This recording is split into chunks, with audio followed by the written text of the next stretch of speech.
الحمد لله وحده والصلاة والسلام على من لا نبي بعده وبعد. محترم سامعین و ناظرین،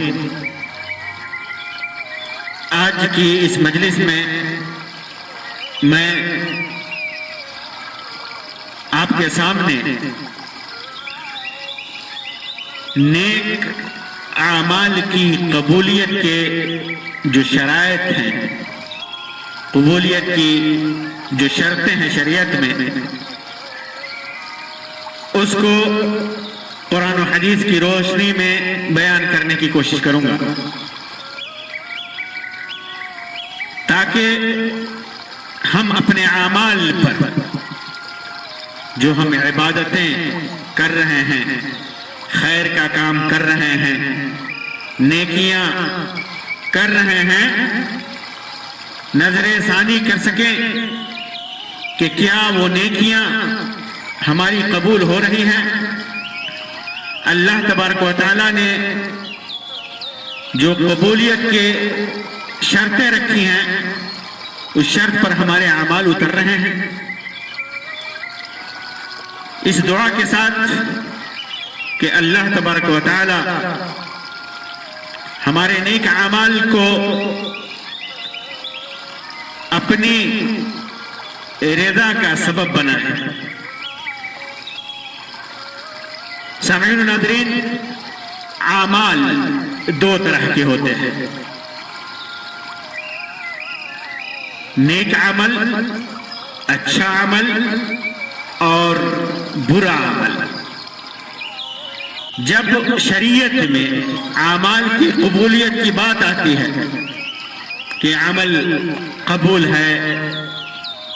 یا قبول نہیں ہے، قبولیت کی شرط پر یہ عمل اتر رہا ہے یا نہیں اتر رہا ہے، جب مطلق قبولیت اور عدم قبولیت کی بات آتی ہے تو اس سے مراد نیک اعمال ہوتے ہیں، صالح اعمال ہوتے ہیں. کیونکہ برے اعمال، بد اعمالی، غلط اعمال، غلط کام، خواہ جس نیت سے کی جائے وہ برا ہے. اس کی قبولیت اور عدم قبولیت کی بات ہی نہیں ہوتی. جو عمل برا ہو، جو عمل قرآن و سنت کے خلاف ہو، جو عمل ظلم پر مبنی ہو، اس عمل کی برائی واضح ہو تو پھر اس کی قبولیت کا سوال ہی نہیں پیدا ہوتا. جیسے چوری ہے، برا عمل ہے، چاہے جس صورت میں بھی ہو، چاہے آدمی اسے جس نیت سے کرے، پیٹ بھرنے کے لیے کرے، آل و اولاد پر خرچ کرنے کے لیے کرے، گھر بنانے کے لیے کرے، تجارت کرنے کے لیے کرے، چوری حرام ہے، برا عمل ہے. کسی بھی صورت میں چاہے جس نیت سے کرے، چوری قبول نہیں ہوگی. ڈکیتی ہے، شراب نوشی ہے، دھوکہ دڑی ہے، سودی کاروبار ہے، حرام خوری ہے، شرک و بدعت ہے، چاہے جس نیت سے بھی کرے وہ عمل قبول ہی نہیں ہوگا. شرک آدمی جس نیت سے کرے، اللہ تک پہنچنے کی نیت سے کرے، اللہ کی عبادت کی نیت سے کرے، شرک ہے. کفار شرک کرتے تھے اور کہتے تھے، ان کا بھی مقصد یہی ہوتا تھا کہ اللہ تبارک و تعالیٰ کی رضا حاصل ہو، ہم اللہ کے قریب ہو جائیں. کہتے تھے وَمَا نَعْبُدُهُ إِلَّا لِيُقَرِّبُونَ إِلَى اللَّهِ زُلْفَىٰ. ہم ان کی عبادت صرف اس لیے کرتے ہیں کہ وہ اللہ تبارک و تعالیٰ سے ہمیں قریب کر دیں. لیکن اللہ تبارک و تعالیٰ نے ان شرک لظلم عظیم قرار دیا، کہا کہ سب سے بڑا ظلم ہے شرک، اور شرک کے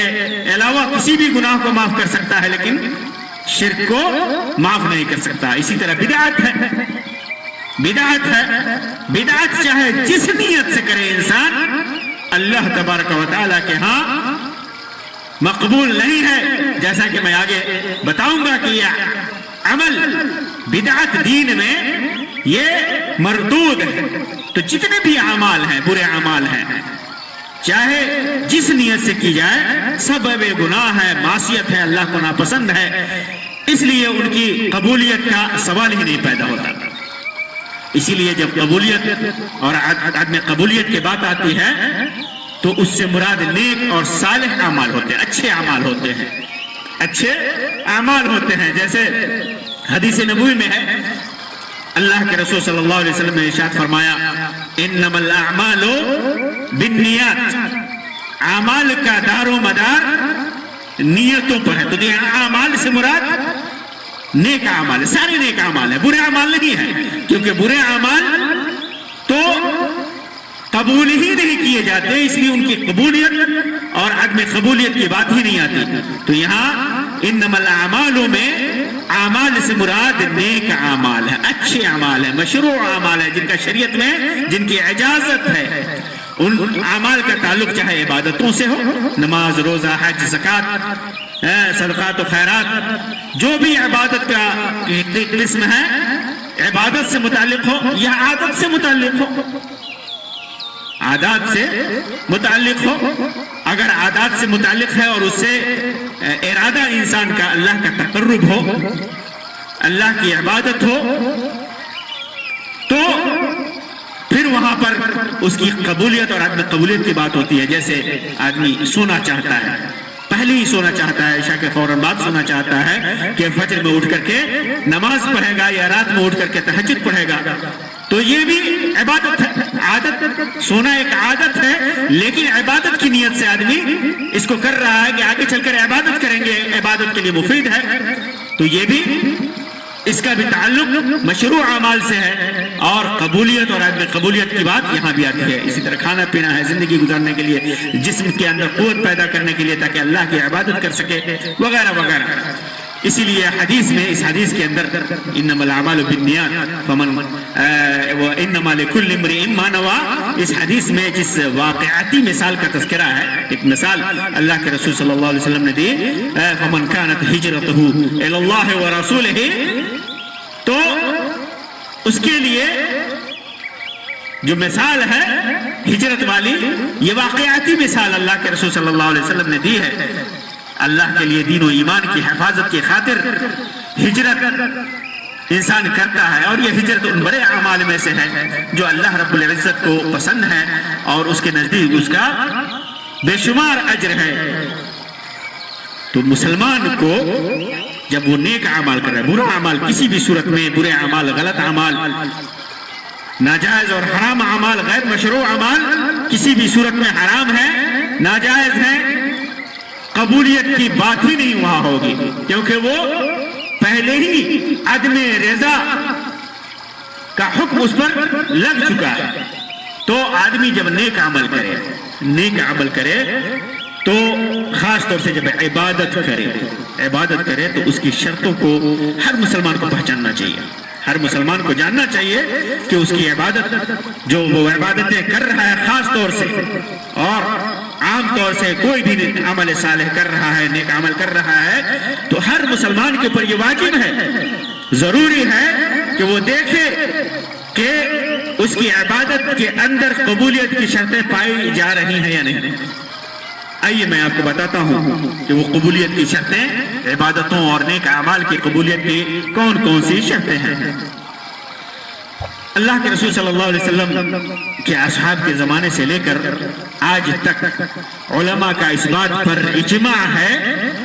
کہ عمل صالح، نیک عمل یا عبادت کی قبولیت کے لیے، عبادت کی صحت کے لیے 3 شرطیں ہیں، اور قرآن و حدیث سے بہت ساری اس کی دلیلیں ہیں۔ پہلی شرط اسلام ہے۔ عمل، نیک عمل کی قبولیت یا عبادت کی قبولیت، خاص طور سے عبادت، نماز، روزہ، حج، زکوٰۃ، ان کی قبولیت کے لیے پہلی شرط اسلام ہے۔ ایمان کے بغیر، اللہ پر ایمان لائے بغیر کوئی بھی نیک عبادت قبول نہیں ہوگی۔ اور ایمان سے مطلب یہاں پر توحید بھی ہے، توحید کے بغیر اگر انسان توحید اختیار نہیں کرتا، عبادت میں صرف اللہ کی عبادت نہیں کرتا، اس کا عمل قبول نہیں ہوگا۔ اللہ کی اطاعت کرے، انقیاد کرے، شرک چھوڑے، اللہ کے اوامر کا کہ اتباع کرے اخلاص کے ساتھ، رضا مندی کے ساتھ۔ اللہ تبارک و تعالیٰ فرماتا ہے انما یتقبل اللہ من المتقین، اللہ تبارک و تعالیٰ متقین سے ہی قبول فرماتا ہے۔ متقین، جو لوگ متقی ہیں، پرہیزگار ہیں، مومن ہیں، متقی مومن ہی ہوتا ہے، کیونکہ جو مومن نہیں وہ متقی نہیں۔ تقوی انسان کے نزدیک اس وقت تقوی کی صفت پیدا ہوتی ہے جب وہ مسلمان ہوتا ہے، اسلام سے تقوی پیدا ہوتا ہے، غیر اسلام سے تقوی نہیں ہے۔ تو انما یتقبل اللہ من المتقین، اللہ تبارک و تعالیٰ صرف تقوی شعار لوگوں سے قبول فرماتا ہے، ان کی عبادتیں، ان کا عمل، یعنی مسلمانوں سے قبول فرماتا ہے۔ اسی طرح اللہ تبارک و تعالیٰ نے فرمایا ان الذين آمنوا وعملوا الصالحات كانت لهم جنات الفردوس نزلا، کہ جو لوگ ایمان لائے اور عمل صالح کے دونوں کو ملایا اللہ تبارک و تعالیٰ نے۔ ایمان کا پہلے ذکر کیا، ایمان کا پہلے ذکر کیا، اس کے بعد عمل صالح کا ذکر کیا۔ ایمان کے بعد عمل صالح ہے، ایمان کے بعد عمل صالح ہے۔ تو اگر اس نے ایمان لا کر کے اور عمل صالح کیا تو کانت لہم جنات الفردوس نزلا، تو جنت میں فردوس اعلیٰ میں اس کے لیے باغات ہیں۔ اسی طرح اللہ کے رسول صلی اللہ علیہ وسلم نے ارشاد فرمایا، صحیح مسلم کی روایت ہے، قل آمنت باللہ ثم استقم، پہلے کہو اللہ پر ایمان لایا، ثم استقم، پھر استقامت اختیار کرو، یعنی اعمال کرو، نیک اعمال کرو، عبادتیں کرو، دین پر قائم رہو، ایمان پر قائم رہو۔ تو پہلی شرط عبادتوں کی قبولیت کے لیے، اعمال صالحہ کی قبولیت کے لیے پہلی شرط اللہ پر ایمان ہے، اسلام ہے، توحید ہے، شرک سے دوری ہے۔ دوسری شرط عمل کی قبولیت کے لیے، عبادتوں کی قبولیت کے لیے دوسری شرط اخلاص ہے، خلوص دل، اللہ تبارک و تعالیٰ کی خوشنودی کے خاطر، اللہ کی رضا کے خاطر انسان عمل کرے، ریاکاری کے لیے نہیں، دکھاوے کے لیے نہیں، ناموری کے لیے نہیں، دنیا طلبی کے لیے نہیں، بلکہ صرف اور صرف اللہ تبارک و تعالیٰ کے لیے۔ جیسا کہ اللہ تبارک و تعالیٰ فرماتا ہے فَاعْبُدِ اللَّهَ مُخْلِصًا لَهُ الدِّينَ، اللہ کی عبادت کرو، خاص اس کے لیے اپنے دین کر کو، خلوص دل کے ساتھ، اخلاص کے ساتھ، خلوص نیت کے ساتھ۔ اسی طرح فرمایا فَاعْبُدُ اللَّهَ مُخْلِصِينَ لَهُ الدِّينَ، تم لوگ اللہ کی عبادت کرو اخلاص کے ساتھ، دین کو خالص کر کے۔ اسی طرح ایک جگہ اللہ تعالیٰ نے فرمایا وَمَا أُمِرُوا إِلَّا لِيَعْبُدُوا اللَّهَ مُخْلِصِينَ لَهُ الدِّينَ حُنَفَاءَ، ان کو حکم دیا گیا کہ صرف اللہ کی عبادت کریں، خالص ہو کر کے، اخلاص کے ساتھ، یکسو ہو کر کے۔ تو تمام اقوال میں، اعمال میں، چاہے وہ ظاہر ہو، باطن ہو، عبادت ہے، نیک عمل ہے، تو اس سے اللہ کی رضا اور اس کی خوشنودی مقصود ہونی چاہیے، اس کی رضا اور خوشنودی مقصود ہونی چاہیے، اخلاص ہونا چاہیے عمل میں، صرف اللہ تبارک و تعالیٰ کے لیے اخلاص ہونا چاہیے۔ اسی طرح اللہ تبارک و تعالیٰ نے ایک جگہ فرمایا وَمَا لِأَحَدٍ عِنْدَهُمْ مِّن نِعْمَةٍ تُجْزَى إِلَّا ابْتِغَاءَ وَجْهِ رَبِّهِ الْأَعْلَى، سورۃ اللیل کے اندر اللہ تبارک و تعالیٰ نے فرمایا کہ ان لوگوں کا ذکر کیا جو مال اللہ کے حکم سے مال دیتا ہے، مال خرچ کرتا ہے پاکی حاصل کرنے کے لیے، تو جب مال وہ دیتا ہے تو اس سلسلے میں اللہ تبارک و تعالیٰ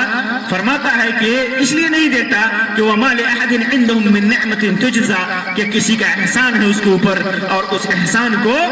وہ چکا رہا ہے، اس لیے نہیں، بلکہ إِلَّا ابْتِغَاءَ وَجْهِ رَبِّهِ الْأَعْلَى، اپنے اپنے رب کی جو بزرگ و برتر رب ہے، جو تعالی ہے، اعلی ہے، اس کی خوشنودی کے لیے دیتا ہے۔ تو اعمال میں، عبادتوں میں اخلاص ضرور ہے، صرف اللہ کے لیے، صرف اللہ کے لیے کرنا چاہیے۔ کوئی بھی نیک عمل، یہ عبادتوں کی قبولیت کے، اعمال صالحہ کی قبولیت کی دوسری شرط ہے۔ نیک لوگوں کا تذکرہ کرتے ہوئے اللہ تبارک و تعالیٰ ایک جگہ فرماتا ہے وَيُطْعِمُونَ الطَّعَامَ عَلَى حُبِّهِ مِسْكِينًا وَيَتِيمًا وَأَسِيرًا إِنَّمَا نُطْعِمُكُمْ لِوَجْهِ اللَّهِ لَا نُرِيدُ مِنْكُمْ جَزَاءً وَلَا شُكُورًا، کہ یہ نیک لوگ وہ ہیں جو اللہ کی محبت میں مسکینوں کو، یتیموں کو، قیدیوں کو کھانا کھلاتے ہیں اور کہتے ہیں کہ انما نطعمکم لوجہ اللہ، ہم تمہیں اللہ کے لیے، اللہ کی رضا کے لیے، اللہ کی خوشنودی کے لیے، خالص اللہ کے لیے اخلاص کے ساتھ ہم تمہیں کھلا رہے ہیں۔ لا نرید منکم جزاء ولا شکورا، مجھے کوئی بدلہ بھی تم سے نہیں چاہیے اور کوئی شکریہ بھی نہیں چاہیے۔ تو یہ نیک لوگوں کا تذکرہ کرتے ہوئے اللہ تبارک و تعالیٰ نے فرمایا کہ اعمال ایسے قبول ہوتے ہیں۔ اسی طرح ایک جگہ اللہ تبارک و تعالیٰ فرماتا ہے من كان يريد حرث الآخرة نزد له في حرثه ومن كان يريد حرث الدنيا نؤته منها وما له في الآخرة من نصيب۔ جو آدمی آخرت کی کھیتی چاہتا ہے اپنے اعمال سے، تو اس کی آخرت کی کھیتی میں، اس کے اعمال میں ہم زیادہ کرتے ہیں، اس کھیتی میں بڑھوتری کرتے ہیں، اور جو دنیا کی کھیتی چاہتا ہے تو ہم دنیا سے اسے دے تو دیتے ہیں، وَمَا لَهُ فِي الْآخِرَةِ مِن نَصِيب، لیکن آخرت میں اس کا کوئی حصہ نہیں ہوتا۔ اگر کسی نے دنیا طلبی کے لیے کوئی عمل کیا، کوئی عبادت کیا، تو دنیا میں اللہ تبارک و تعالیٰ اس کو عطا کر دیتا ہے، آخرت میں اس کا کوئی حصہ نہیں ملے گا۔ لیکن جس نے اخلاص کے ساتھ کیا، خلوص دل کے ساتھ کیا، خلوص نیت کے ساتھ کیا، اللہ کی رضا کے لیے کیا، تو پھر اللہ تبارک و تعالیٰ اس کی کھیتی میں، اس کے اعمال میں، اس کی نیکیوں میں اضافہ کرتا رہتا ہے۔ اسی طرح اللہ تبارک و تعالیٰ کیا فرماتا ہے من كان يريد الحياة الدنيا وزينتها نوفي إليهم أعمالهم فيها وهم فيها لا يبخسون، کہ جو آدمی دنیاوی زینت، دنیاوی زندگی چاہتا ہے اپنے اعمال سے، تو ان کے اعمال کا پورا پورا بدلہ ہم دنیا میں دے دیں گے اور اس میں ان کے ساتھ کوئی کمی نہیں کی جائے گی۔ اولئک الذین لیس لهم فی الآخرۃ الا النار، لیکن آخرت میں ان کو سوائے جہنم کے اور کچھ نہیں ملے گا۔ وحبط ما صنعوا فیها وباطل ما كانوا يعملون، جو کچھ بھی انہوں نے کیا ہے وہ آخرت میں سب ختم ہو جائے گا، برباد ہو جائے گا، سب باطل جو کیا کرتے تھے سب باطل ہو جائے گا۔ تو اخلاص سے آدمی عبادتوں میں، نیک اعمال میں اخلاص سے اگر آدمی ہٹ گیا تو اس کے اعمال برباد ہیں، کیونکہ عبادتوں اور نیک اعمال کی قبولیت کی شرطوں میں سے ایک اہم شرط ہے صرف اللہ کی رضا مندی، اللہ کے لیے اخلاص، اللہ کے لیے خلوص۔ اور جو حدیث میں نے پیش کی عمر بن خطاب رضی اللہ تعالیٰ عنہ کی، صحیح بخاری والی روایت، اللہ کے رسول صلی اللہ علیہ وسلم نے فرمایا انما الاعمال بالنیات وانما لكل امرئ ما نوى، کہ اعمال، نیک اعمال کا دار و مدار نیت پر ہے، اگر اخلاص ہے تو قبول کیا جائے گا۔ وانما لكل امرئ ما نوى، ہر انسان جو نیت کرتا ہے اسی کے حساب اس کو ثواب دیا جائے گا۔ ریاکاری کے لیے کیا تو اسے ریا ملی، لوگ نے دیکھ لیا، من سمع سمع اللہ بہ، جو اپنی ناموری کے لیے کرتا ہے تو اس کو ناموری مل جاتی ہے، جو دکھاتا ہے لوگوں کو، ریاکاری کرتا ہے تو لوگوں کو اللہ تبارک و تعالیٰ دکھا دیتا ہے۔ تو مثال دی اللہ کے رسول صلی اللہ علیہ وسلم نے فمن كانت هجرته الى دنیا يصيبها او الى امرأة ينكحها فهجرته الى ما هاجر اليه، تو جس کی ہجرت، مثال دی آپ نے ایک اہم عبادت کی کہ جس کی ہجرت اللہ دنیا کے لیے ہو، دنیا اللہ کے لیے ہو، دنیا اللہ کے لیے ہو تو اللہ تبارک و تعالیٰ اسے قبول کرتا ہے، لیکن جس کی ہجرت دنیا طلبی کے لیے ہو یا کسی عورت سے شادی کرنے کے لیے ہو تو اس کی ہجرت کا جو مقصد ہے وہ اسے ملتا ہے، وہ اسے ملتا ہے۔ اسی وجہ سے ریاکاری کے سلسلے میں اللہ کے رسول صلی اللہ علیہ وسلم نے فرمایا، حدیث قدسی میں کہ اللہ تبارک و تعالیٰ فرماتا ہے انا اغنى الشركاء عن الشرك من عمل عملا اشرك فيه معي غيري تركته وشركه، صحیح مسلم کی روایت ہے کہ میں شرک سے، شرک کرنے والوں سے بے نیاز ہوں۔ جو شرک کرتا ہے، جس نے کوئی ایسا عمل کیا جس کے اندر میرے ساتھ کسی غیر کو شریک کیا، یعنی کسی کو دکھایا، دنیا طلبی کی ترکت ہوا شرک، اس کو بھی چھوڑ دیتا ہوں، اس کے شرک کو بھی چھوڑ دیتا ہوں، کوئی پرواہ نہیں اللہ تبارک و تعالیٰ کو۔ تو یہ شرک ریاکاری کے لیے آدمی کیا، اخلاص نہیں ہے۔ ریاکاری آ گئی، اخلاص ختم، مطلب اللہ تبارک و تعالیٰ اس کو قبول نہیں کرے گا۔ دوسری شرط پائی نہیں گئی تو اخلاص تین وجہوں سے بندوں سے اخلاص ختم ہوتا ہے، فاسد ہوتا ہے، اور وہ کیا ہے؟ ریاکاری، عمل کو اور عبادت کو لوگوں کے لیے ظاہر کرنا۔ اسی طرح لوگوں کو کی خوشنودی حاصل کرنا، لوگ اس کی تعریف کریں اور لوگوں کو بتاتا ہے وہ، اور انسان عبادت میں، عمل صالح میں، دنیاوی مقصد کے لیے کی کرتا ہے۔ تو یہ امور ہیں جو انسان کے اخلاص کو فاسد کر دیتے ہیں۔ اور تیسری شرط، یہ دوسری شرط ہوئی عبادت کی قبولیت کے لیے، دوسری شرط ہوئی۔ تیسری شرط، اعمال اور عبادتوں کی قبولیت کے لیے اللہ کے رسول صلی اللہ علیہ وسلم کی اتباع، موافقت۔ اللہ کے رسول صلی اللہ علیہ وسلم نے جو بیان کیا، جو اللہ کے رسول صلی اللہ علیہ وسلم لے کر کے آئے، اس کی موافقت کرنا۔ اللہ تبارک و تعالیٰ فرماتا ہے وَمَا آتَاكُمُ الرَّسُولُ فَخُذُوهُ وَمَا نَهَاكُمْ عَنْهُ فَانْتَهُوا، کہ جو کچھ بھی رسول دے دیں اسے لے لو، اور جس چیز سے روک دیں اس سے رک جاؤ۔ تو عبادت کی قبولیت میں یہ تیسری شرط بھی بڑی اہم ہے۔ اگر کوئی عبادت کرتا ہے اور وہ سنت کے مطابق نہیں ہے، اللہ کے رسول صلی اللہ علیہ وسلم کے فرمان کے مطابق نہیں ہے، تو وہ عمل مقبول نہیں ہے اللہ تبارک و تعالیٰ کے یہاں۔ تو عمل جو بھی ہو، عبادتیں، خاص طور سے عبادتیں، نماز ہو، روزہ ہو، حج ہو، زکوٰۃ، کوئی بھی عمل اگر سنت سے وہ ثابت ہے، کوئی بھی عبادت اگر سنت سے ثابت ہے تو اسی طریقے پہ کرنا ہے، اگر سنت سے نہیں ہے تو اسے نہیں کرنا ہے۔ اسی وجہ سے جو سنت سے ہٹ گیا تو اس کا عمل، اس کی عبادت ساری کے سارے مردود ہیں۔ اللہ کے رسول صلی اللہ علیہ وسلم نے فرمایا من عمل عملا لیس علیہ امرنا فہو رد، جس نے کوئی ایسا عمل کیا جس پر ہمارا معاملہ نہیں ہے، ہماری سنت نہیں ہے، ہمارا عمل نہیں ہے، ہمارا حق نہیں ہے، تو وہ عمل مردود ہے۔ تو یہ تیسری شرط بھی بڑی اہم ہے۔ تو تینوں شرط میں سے کوئی ایک شرط بھی ختم ہو جائے تو وہ عمل قبول نہیں ہوگا، وہ عبادت قبول نہیں ہوگی، بلکہ قبولیت کے بجائے وہ بال جان بن جائے گی وہ عبادت۔ اور وہ تینوں شرطیں جیسا کہ میں بیان کیا، اسلام ہے یعنی ایمان اور توحید ہے، اور دوسری شرط اخلاص ہے، اور تیسری شرط سنت کی موافقت ہے۔ اللہ تبارک و تعالیٰ سے دعا ہے کہ اللہ تبارک و تعالیٰ ہمارے اعمال کو ان تینوں شرطوں کے مطابق کر دے۔